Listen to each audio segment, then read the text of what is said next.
Rocket League Esports is a cruel mistress. The journey to the top is one of perseverance and personal sacrifice.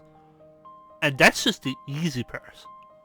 Staying on top has tested many of this game's all-time greats. Whether the younger, newer talent has just been hungrier, or the ever-changing landscape of RL esports has had a global effect on multiple careers. But imagine if, unlike an ever-fluctuating event count, or a global pandemic that theoretically affects everyone, a scenario where the real-world interferes with just your Rocket League career, right as you're about to reach the summit, and knocks you down to a status you never recover from. This was the reality for Nicolai Maestro Bang, and this is the story of how he was denied greatness. If I say the word Maestro in a Rocket League sense, there's a decent chance some viewers become confused. The top Google and YouTube result for Maestro Rocket League is the Rocket Pass card from Season 7. There is also the in-game title of the same name that's more likely to strike a chord than the name. But the question isn't what is Maestro, but rather who is Maestro? The answer is one of the most successful and best players from the original era of Rocket League Esports. Maestro established himself early on, placing well in ESL and G Fantasy Weekly Cups as early as October of 2015, starring on teams such as ... or variations of the Supersonic Avengers with ELMP, Snasky, and Greasymeister. It was with Greasy in 2016 that Maestro formed one of the most iconic teams in Rocket League Esports history, We Dem Girls. Now alongside Remco, Maestro and We Dem Girls will become a major force for many reasons. Primarily, they were insane. Maestro and Greasy were among the absolute best players in the game in 2016. You think of Cookster, you think of Cronovi, you think of Marky Duda, these Nordic Titans were right up there with them. Their rise was all the more remarkable given that We Dem Girls was the first truly standout team to not consist of any SARP vets, that being players with prior experience in supersonic acrobatic rocket power battle cars, the game of which Rocket League is the sequel to. These SARP vets were dominant and without peer for the first year of Rocket League, but We Dem Girls would challenge the status quo, very notably entering the first rlcs World Championship as the European 1 seed after coming out on top in the EU qualifiers. The girls had an ace up their sleeve, being the innovators of the backboard meta. It's trivial by 2024 standards, but for 2016, slamming the ball off the opponent's backboard and nailing the uncontested rebound was busted, and it made Maestro and company terrifying to play. Their excellent play would earn them the signature of Northern Gaming ahead of the Season 1 World Championship, but unfortunately, their excellent domestic play could not quite translate internationally, as back-to-back Championship Sunday losses to both Grand Finalists saw Northern Gaming place third at the RLCS Season 1 World Championship. Rubbing salt in the wound for Northern Gaming was runners-up and arch-rivals Flipside Tactics replacing the retiring Mike Rules with Greasymeister, forming a super team that would run RLCS Season 2, but not without contest. Remco and Maestro still stood out as an elite duo, and deciding a Mystic would round out the roster nicely. In Amsterdam, again, Northern Gaming went the World Championship Upper Finals. Again, they were favoured, but again, they faltered and placed third. On the whole, 2016 saw Maestro get close to greatness, but just unable to get over the line. 2017 promised to be different, and it would be, but for many unforeseen reasons. With Mystic departing to join the K-Dot Fury Peak Super Duo, Remco and Maestro stayed united, and landed a marquee signing in Devo. From the outset, Devo looked to be a phenomenal game changer, in a sense that he was ahead in the meta with what he was capable of. But his awe-inspiring aerial prowess meant Maestro in particular elevate his own game, and rival him as one of the best players in the world. Only the gamefight heroics of the leftovers denied Northern Gaming a perfect regular season, but first place was still theirs convincingly. only the start of K-Dub's legendary EU regional streak denied Northern Gaming in the playoffs, but they still entered the LAN finals as one of the favourites, with perhaps their best chance at glory yet. Or at least, that's what people would have said if Maestro didn't have exams. As great as Diva was, as reliable as Remco remained, no Maestro was a huge blow on paper for Northern Gaming, and rightly so. Maestro, just from the eye test, was quite the offensive powerhouse that few could match worldwide, let alone substitute Turbo Pulsa, who had disappointed in the previous 2 rlcs seasons. It wasn't just a lost opportunity for Maestro, but for Remco and Devo as well. Who knew when they'd be so great again?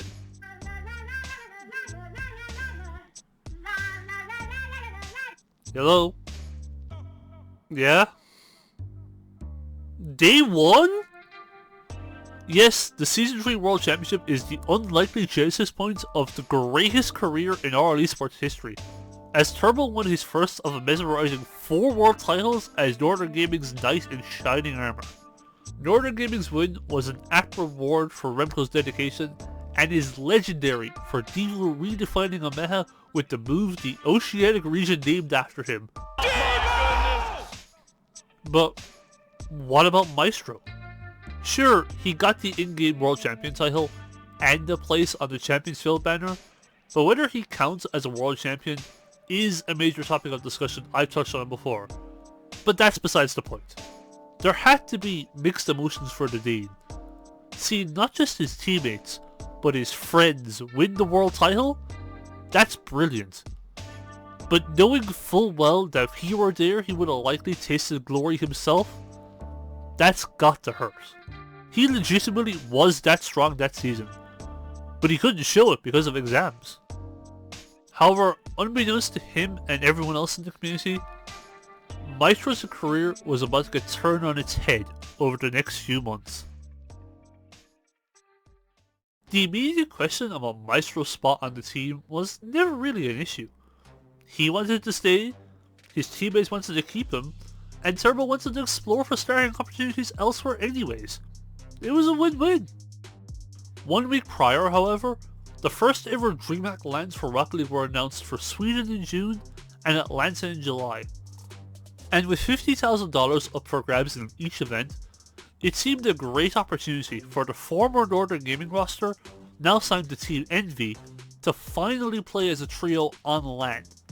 However, with DreamHack Summer taking place just 2 weeks after Worlds, Team Envy was nowhere to be seen. Maestro's exams were still keeping him preoccupied. DreamHack Atlanta in July would also be a no-show, as Maestro had a pre-planned vacation. On Twitter, Maestro lamented the short notice at which these events were announced, and this would only be exacerbated as in late June, the Face It X Games Invitational was announced to take place just 1 week before DreamHack Atlanta. A direct invite to a $75,000 LAN was too good for Envy to pass up upon, despite Maestro's unavailability. So, an old friend was called upon to sub in, recently dropped from Flipside Greasy Meister.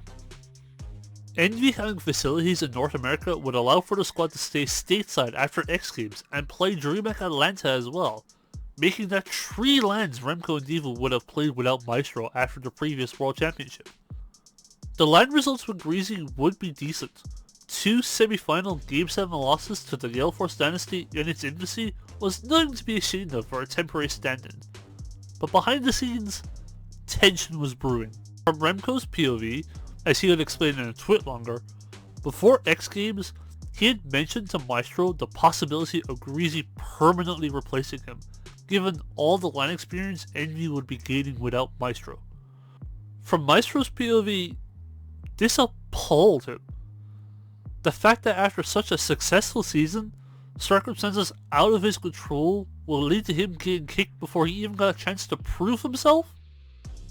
It was a huge blow that he would never recover from. Envy would play some tournaments with Maestro, albeit online European Cups, and well, the results were fine. Gale Force remained the bane of their existence, but everyone could and did agree that Maestro's motivation to play for Envy was shot beyond repair. Contrasted to the good LAN results with Greasy, and the extremely controversial decision was made. Greasy was in, Maestro was out.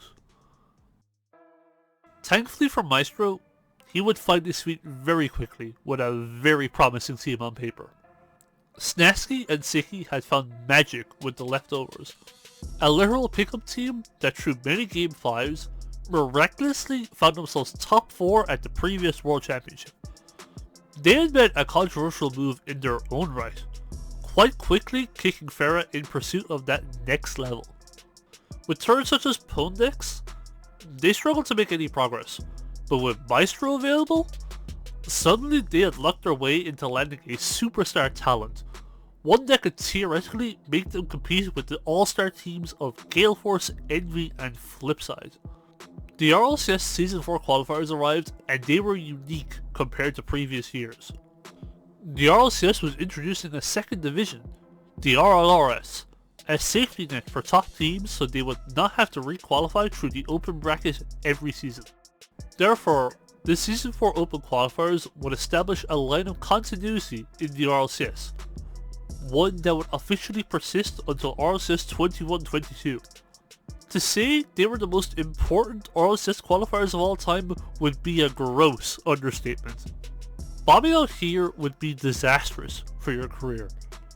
But across NA and EU, the Season 4 qualifiers were relatively undramatic. With Envy and Flipside all qualified for the previous season's results, only 6 spots in the EU RLCS were open, and all the top 6 seeds progressed. Gale Force, Machit, Mehid, Frontline, and Excel, they all met it with ease. Just one spot remained, as Maestro and his leftovers, who were not too far removed from placing top 4 in the world, let's not forget, would play versus plucky underdogs rlcs, and, well... Sicky's there, but he misses! Continuum fakes him out, Maestro takes another shot, and Sicky sets it up. Oh no! It's past Nasty. Nasty makes it in! It goes through! He wins! Oh my goodness! Aeriality in 5 minutes and 49 seconds of overtime. Oh, keeping 6.5 games of Rocket League.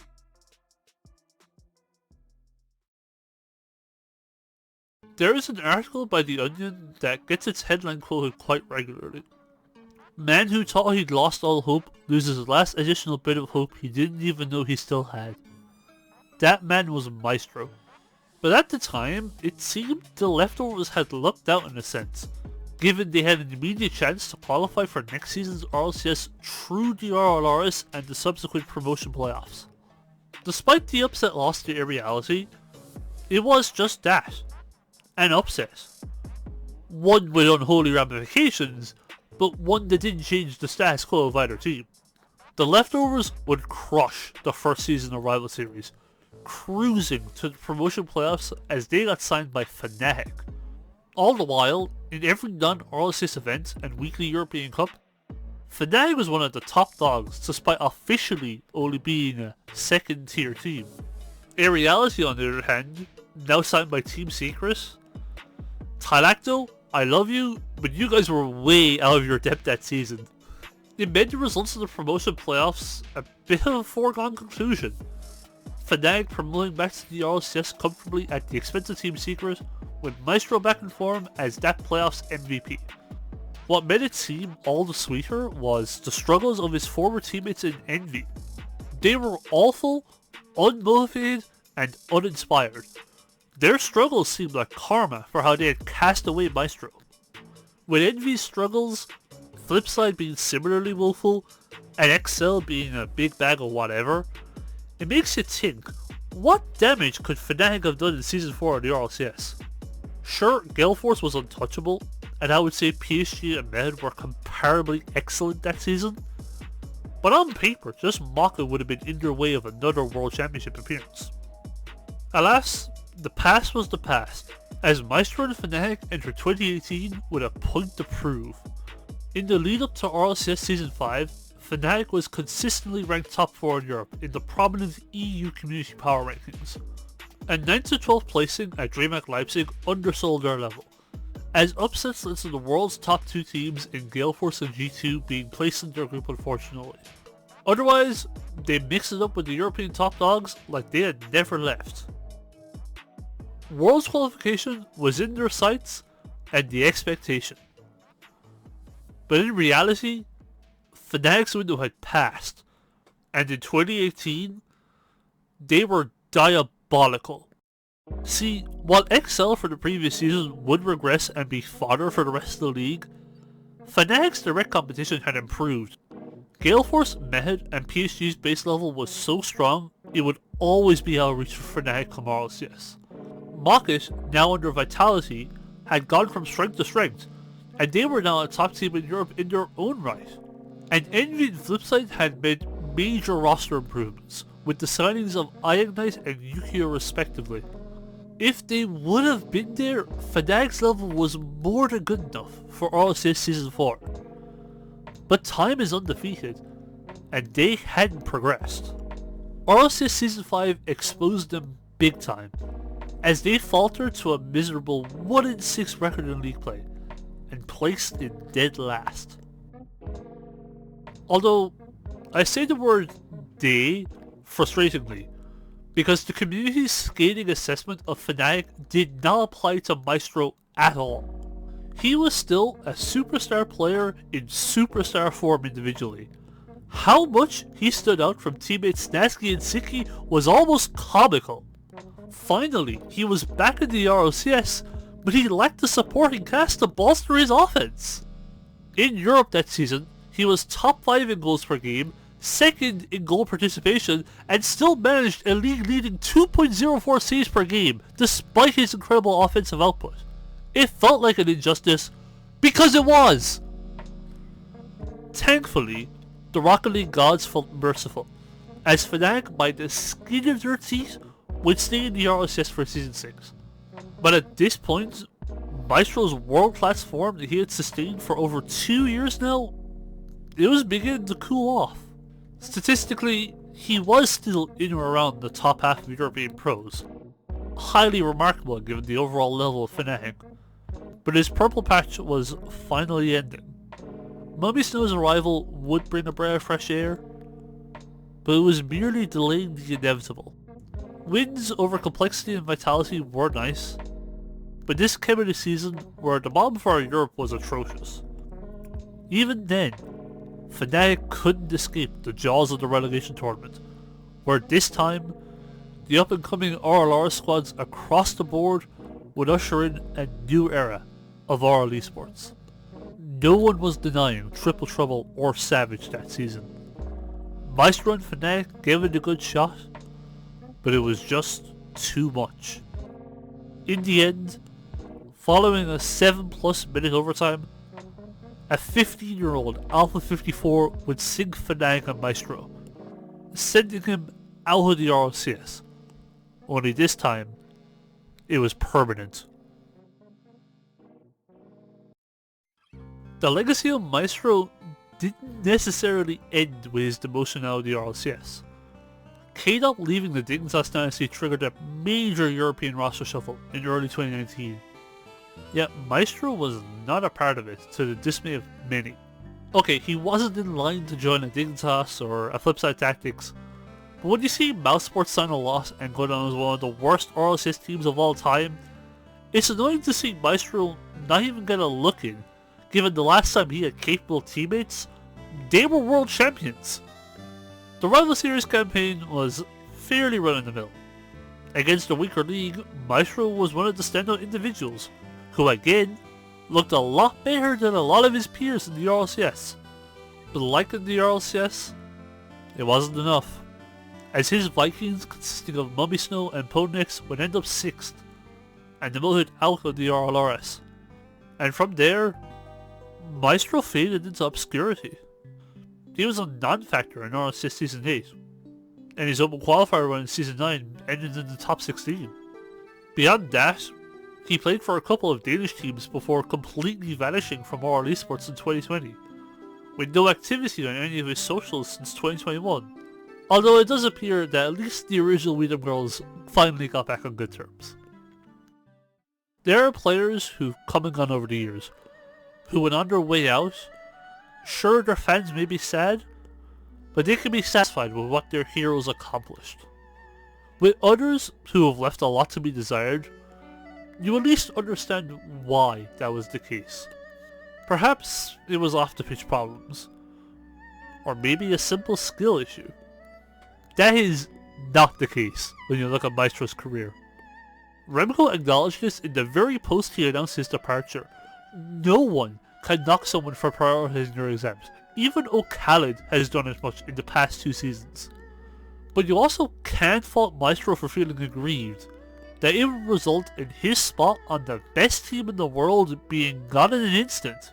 And then with Fnatic, Maestro was the only player on that team showing any semblance of elite rlcs standards. Yes, one fluke upset in a qualifier meant that by the time he made it back into the rlcs, it was too late. And despite his obvious excellence on the pitch, he never got a look in for another team.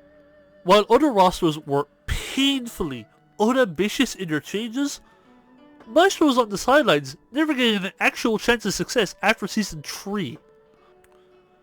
You look at the circumstances in which Maestro's career faltered, and it's tough to attribute much fault towards him. As far as I'm concerned, Maestro was denied greatness. I wish the story would have a happy ending, but that's it. If you've enjoyed this video, consider liking and subscribing. Until the next time, take care and peace.